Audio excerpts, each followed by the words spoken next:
नमस्कार, आर्या न्यूज देख रहे हैं आप। मैं हूं आपके साथ प्रियंका तिवारी। खबरों को विस्तार से जानेंगे।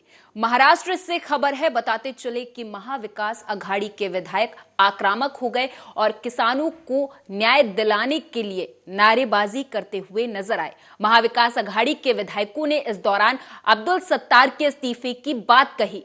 उनका कहना था कि संवेदनशील कृषि मंत्री अब्दुल सत्तार को बर्खास्त किया जाए।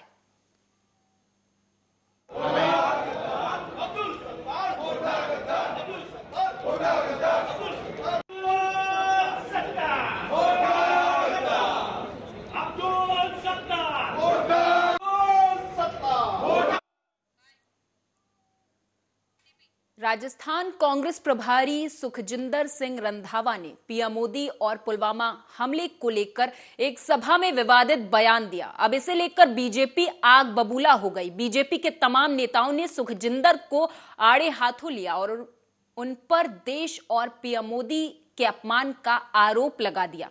पार्टी का कहना है कि राहुल गांधी की तरह ही उनकी पार्टी के और नेता भी देश को बदनाम करने की कोशिश कर रहे हैं। आप भी सुने।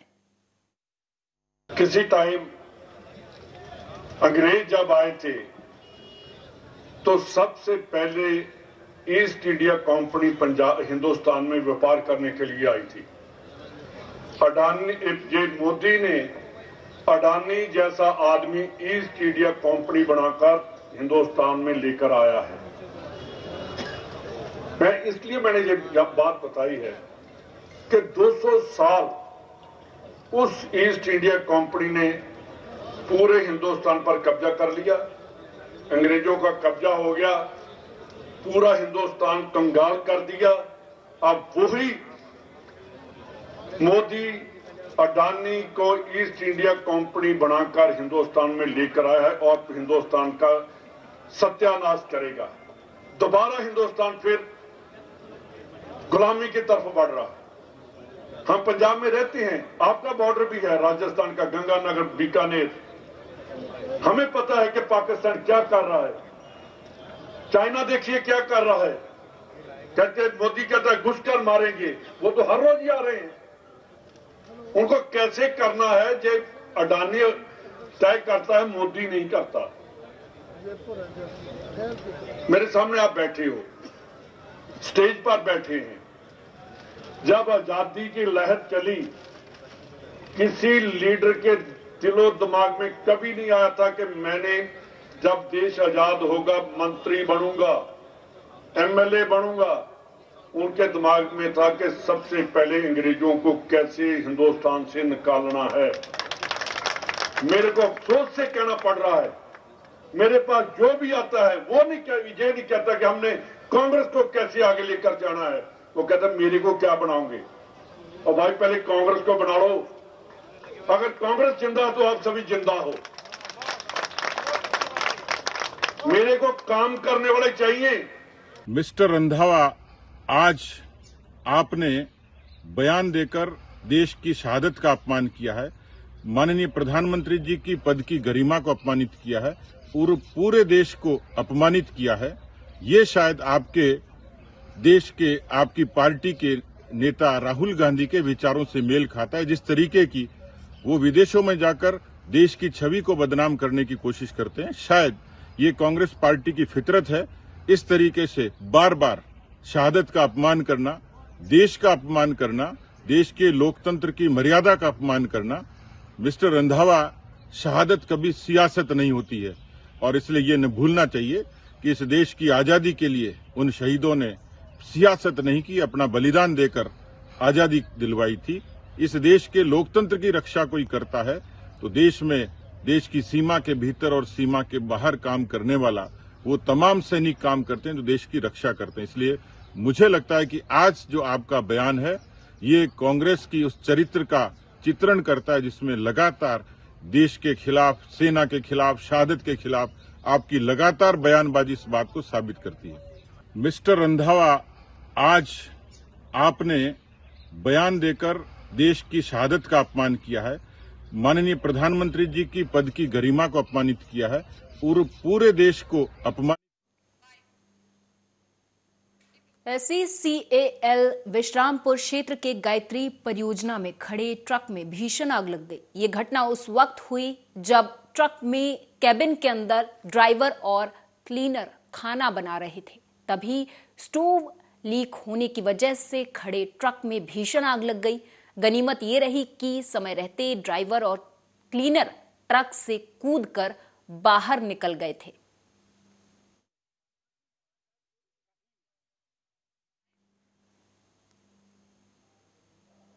सेंट्रल जेल भेरूगढ़ में जेल कर्मचारियों के जीपीएफ खाते से करोड़ों रुपए निकाले जाने का मामला उजागर होने के बाद कलेक्टर के द्वारा जेल के बाबू रिपुदमन रघुवंशी के खिलाफ भेरूगढ़ थाने में धोखाधड़ी की रिपोर्ट दर्ज कराई गई। इस मामले में जेल अधिकारियों की भूमिका संदिग्ध होने पर कलेक्टर ने जेल मुख्यालय को पत्र लिखकर मामले की जांच कराने को कहा था, जिसके बाद कल शाम को भोपाल से 7 अधिकारियों की टीम उज्जैन पहुंची और भेरूगढ़ जेल जाकर लेखा जोखा देखा और जांच पड़ताल की। इस दौरान कुछ दस्तावेज भी जब्त किए गए। वहीं टीम ने जेल अधीक्षक उषा राजे से 1 घंटे तक पूछताछ भी की। बताया जा रहा है कि टीम 48 घंटे के अंदर जांच कर रिपोर्ट जेल मुख्यालय को सौंपेगी। इसके बाद दोषियों पर कार्रवाई की जाएगी।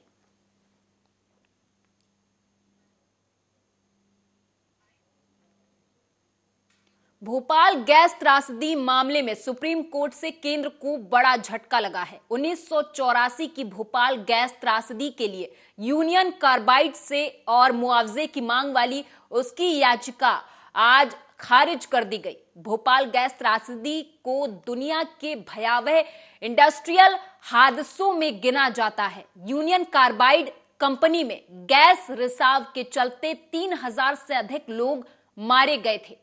केंद्र ने सुप्रीम कोर्ट में याचिका दायर कर मांग की थी कि मामले को फिर से खोला जाए। याचिका में यूनियन कार्बाइड की फर्मों को गैस लीक आपदा के पीड़ितों को 844 करोड़ रुपए के अतिरिक्त मुआवजा देने के निर्देश की मांग की गई थी। सरकार ने तर्क दिया था कि 1989 में हुए सेटलमेंट के दौरान इंसानी जिंदगियों और पर्यावरण को हुए वास्तविक नुकसान का ठीक से आकलन नहीं किया जा सका था।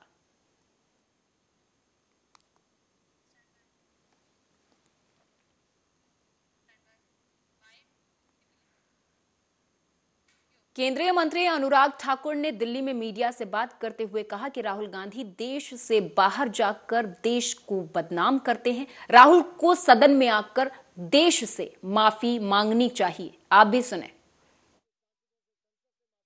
चाहिए वहीं पर देश की सीमा पर सैनिकों से माफी मांगनी चाहिए, देश की महिलाओं से, मजदूरों से माफी मांगनी चाहिए, देश के उस गरीब मजदूर से जो अपनी खून पसीना बहाकर देश को सींचता है, आगे बढ़ाता है, जिसके चरण धोकर मोदी जी उनका सम्मान करते हैं, और दूसरी ओर दुनिया के देशों में जाकर भारत का अपमान करने में लगते हो। करप्शन एक आर्ट, या आर्ट से करप्शन कैसे हो, ये आर्ट भी कांग्रेस और गांधी परिवार से सीखनी चाहिए। वैसे तो आजकल सब भ्रष्टाचार करने वाले एक मंच पर दिखते हैं। एक पार्टी वो है जो अपने पार्टी के भ्रष्ट नेताओं के लिए पद्म भूषण और भारत रत्न मांगती है, और दूसरी पार्टी वह जो पद्म भूषण के बदले भ्रष्टाचार करके अपनी पेंटिंग बेचने का काम भी करती है, पद्म भूषण बेचने का काम भी करती है, पैसे कमाने का काम भी करती है। क्या FATF की रिपोर्ट कांग्रेस का भ्रष्टाचार का मॉडल दुनिया भर में आज एक केस स्टडी के रूप में नहीं आ गया? एक के बाद दूसरा घोटाला हुआ, लेकिन अब इनके घोटाले के मॉडल भी केस स्टडी, टेरर फंडिंग वाली संस्थाएं जो इन्वेस्टिगेशन करती है, अपना रिसर्च करती है, वो भी कांग्रेस और गांधी परिवार के भ्रष्टाचार। आगरा में बीजेपी के विधायक डॉक्टर जीएस धर्मेश ने नगर निगम के अधिशासी अभियंता पर भ्रष्टाचार का बड़ा आरोप लगाया। उन्होंने G20 समिट के दौरान आगरा में कराए गए कार्यों को अपने ठेकेदारों के नियमों की अनदेखी कर मनमाफिक तरीके से देने का आरोप लगाते हुए करोड़ों रुपए का भ्रष्टाचार अधिशासी अभियंता के द्वारा करने की बात कही है। माननीय मुख्यमंत्री जी योगी आदित्यनाथ जी, ये भ्रष्टाचार के मामले में जीरो टॉलरेंस की नीति को लेकर के विगत 6 साल से काम कर रहे हैं, लेकिन आगरा नगर निगम में जो अधिशासी अभियंता है मिस्टर आर के सिंह और स्मार्ट सिटी का नोडल अधिकारी है, जब से इसको ये कार्य दिया गया, वैसे तो नियमानुसार जो मुझे जानकारी है कि नियमानुसार वैसे तो ये नोडल अधिकारी स्मार्ट सिटी का बन नहीं सकता था, लेकिन फिर भी किसी कारणवश अगर इसको दिया गया है तो जब से इसने नगर निगम और स्मार्ट सिटी दोनों के अंदर इसने भ्रष्टाचार किया है और भ्रष्टाचार की सभी सीमाओं को तोड़ दिया है। अब ये ताजगंज क्षेत्र जहाँ पर स्मार्ट सिटी का क्षेत्र है, उस क्षेत्र में जो वाटर लाइन जो माननीय प्रधानमंत्री जी की योजना है हर घर नल की योजना, उसके अंतर्गत वहाँ पर पाइपलाइन बिछाई गई और पाइपलाइन बिछाई गई। उसके बाद में घरों में जो कनेक्शन दिए गए उसमें जो मीटर लगाए गए हैं वो चाइना के मीटर हैं और 1 मीटर की ज़्यादा से ज़्यादा कॉस्ट होगी 1000 के आसपास उसकी कॉस्ट होगी। लेकिन औरैया के विधुना कस्बा के भरथना रोड स्थित आवास पर एक ऐसा विवाह संपन्न हुआ जिसको देखकर हर कोई हैरान रह गया। यहां पर भक्ति में लीन युवती ने अपना सारा जीवन कान्हा के साथ रहने की ठान कर शादी कर ली। स्वजन के द्वारा हिंदू रीति रिवाज से विवाह कार्यक्रम संपन्न कराया गया। इसके बाद विदाई की गई। बहुत अच्छे नजर से देखते हैं, उसने जो भी किया बहुत अच्छा किया है। हम पूरी तरह से सहमत हैं उसके शुभ कार्य में। कैसे रीति रिवाज निभाई गई है? जो भी विवाह के होते हैं वो सभी रीति रिवाज ने निभाए हैं, संपन्न किए हैं। हिंदू रीति प्रेरणा क्या, मुझे काफी समय से सपने आ रहे हैं, इस तरह में। भगवान ने वरमाला डाली है गले में, 2 बार आया इस तरह का सपना।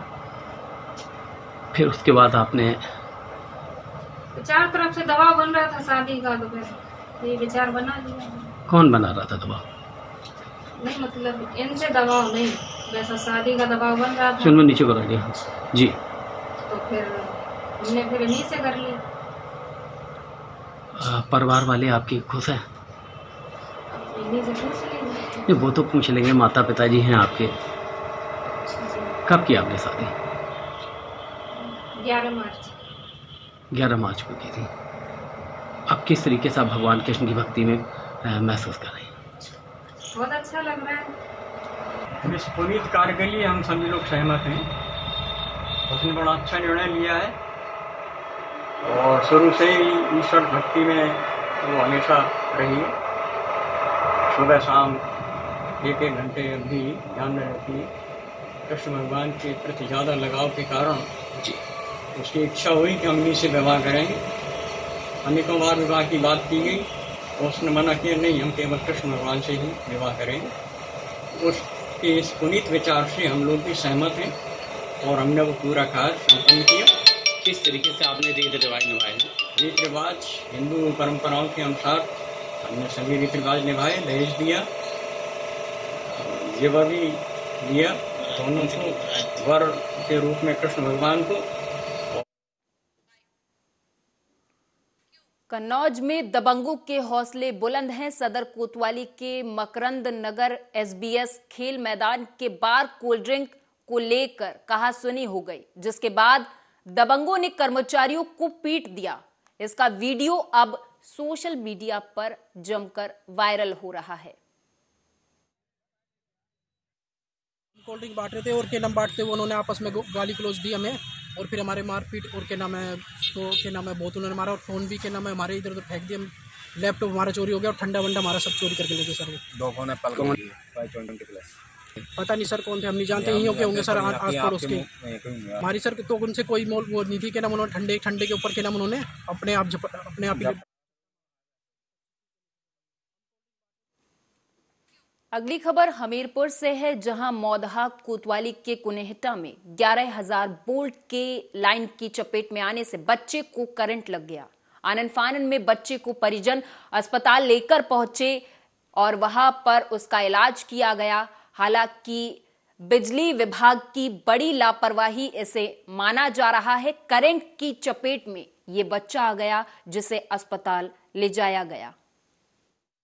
छत है, छत के ऊपर से 11,000 का लाइन निकली हुई है। हाँ, ये खेल रहा था वही, अचानक इसका हाथ लग गया और ये नीचे गिर गया है। हाँ, क्या नाम है बच्चे का? बच्चे का नाम वो सत्यम है।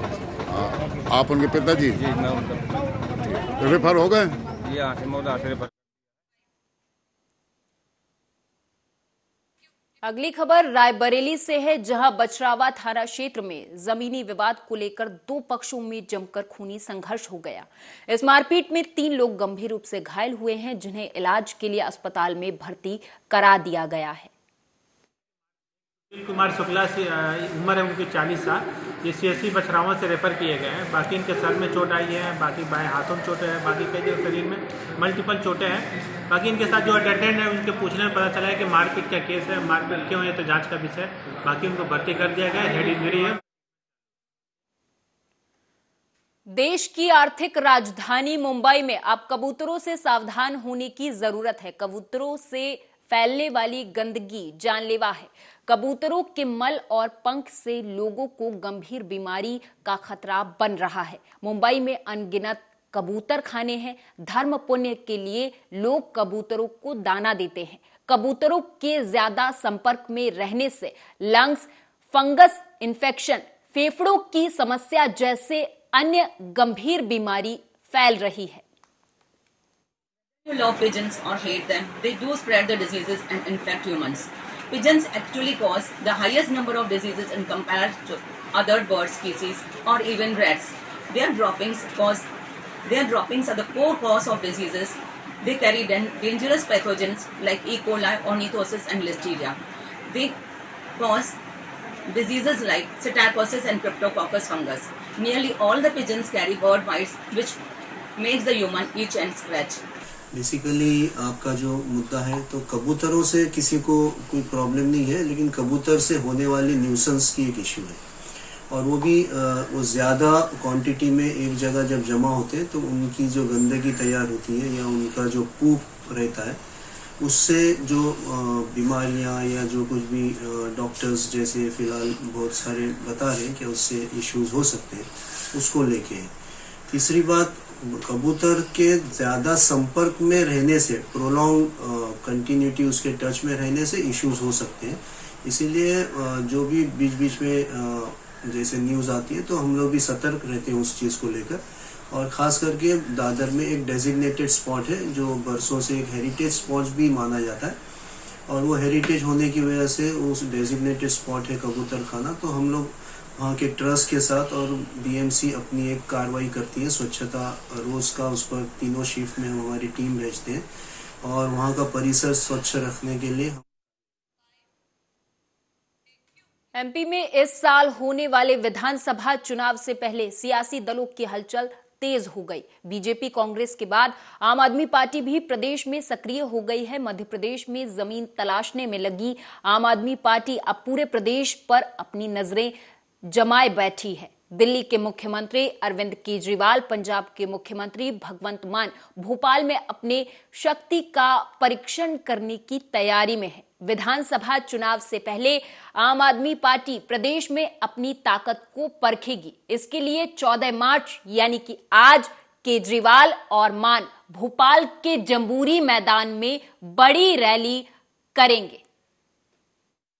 आम आदमी पार्टी के राष्ट्रीय संस्थापक और देश के सर्वाधिक लोकप्रिय मुख्यमंत्री श्री अरविंद केजरीवाल जी व पंजाब के लोकप्रिय मुख्यमंत्री श्री भगवंत मान जी भोपाल आएंगे और पार्टी के कार्यकर्ताओं से संवाद करेंगे।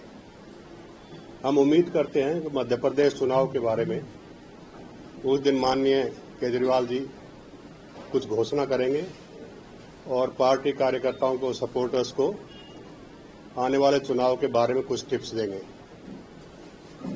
मध्य प्रदेश में पार्टी, जैसा कि हमारे राष्ट्रीय महासचिव बार बार बता के गए हैं कि मध्य प्रदेश में पार्टी पूरे जोर शोर के साथ चुनाव में उतरेगी और चुनाव में उतरना सिर्फ चुनाव लड़ना नहीं है, चुनाव जीतने के लिए पार्टी चुनाव में उतरेगी।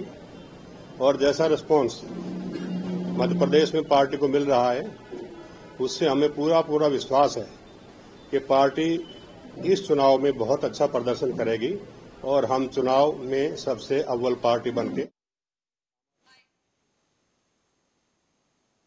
महाराष्ट्र में जारी राजनीतिक खींचतान के बीच एक बार फिर से उद्धव गुट के नेता संजय राउत ने शिंदे गुट पर हमला बोला। उन्होंने कहा कि महाराष्ट्र में कोई सत्ता संघर्ष नहीं है। महाराष्ट्र की सत्ता पर जिस तरह से बेईमान और चोर बैठे हैं, उनके खिलाफ शिवसेना कोर्ट में गई है। सुप्रीम कोर्ट में मामला चल रहा है। उन्होंने विश्वास जताया है कि जिस तरह से सुनवाई चल रही है, उन्हें न्याय जरूर मिलेगा।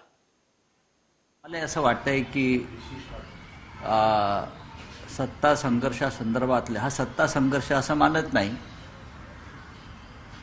ज्यांनी आमच्यावरती डाका दरोडा घातलेला आहे आणि ज्या डाका आणि दरोड्याला केंद्र सरकारने पाठिंबा दिला आहे, त्या अन्यायाविरुद्ध ही सुनावणी आहे। आणि मला वाटतं दोन्ही बाजूची आर्ग्युमेंट्स पूर्ण झालेले आहेत। आता काही थोडेफार एक औपचारिकता आहे, त्यानंतर साधारण या आठवड्यामध्ये निकाल लागायला हरकत नाही असं आमचं म्हणणं आहे। पण सर, उद्या परत तुम्हाला अंतिम युक्तिवाद करण्याची संधी त्या कोर्टातल्या गोष्टी आहेत, न्यायालयातल्या, त्याच्यावरती इथे उत्तर देणं बरोबर आहे। शिंदे गटामध्ये प्रवेश झालेला आहे आणि काही आरोप पण त्यांच्या बाबतीत याच्याआधी झालेले होते, कसं बघता या सगळ्या? हे पहा की माननीय सुभाष देसाई हे शिवसेनेचे ज्येष्ठ नेते आहेत, त्यांचे चिरंजीव नाहीत।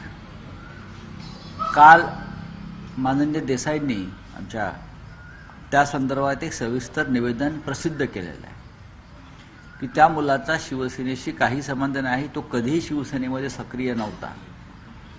पण आता हा जो काही शिंदे मिंदे गट आहे, ते कधी बाप पळवतात, आता मुलंही पळवायला लागले। पण ही जी की त्यांची मेगा भरती सुरू आहे ती कुचकामी आहे। मला आठवत आहे की मिंदे गटातले एक मंत्री आहेत सामंत लोणीवाले म्हणून, मुंबईत एक सामंत लोणीवाले आहेत, तसे मिंदे गटामध्ये।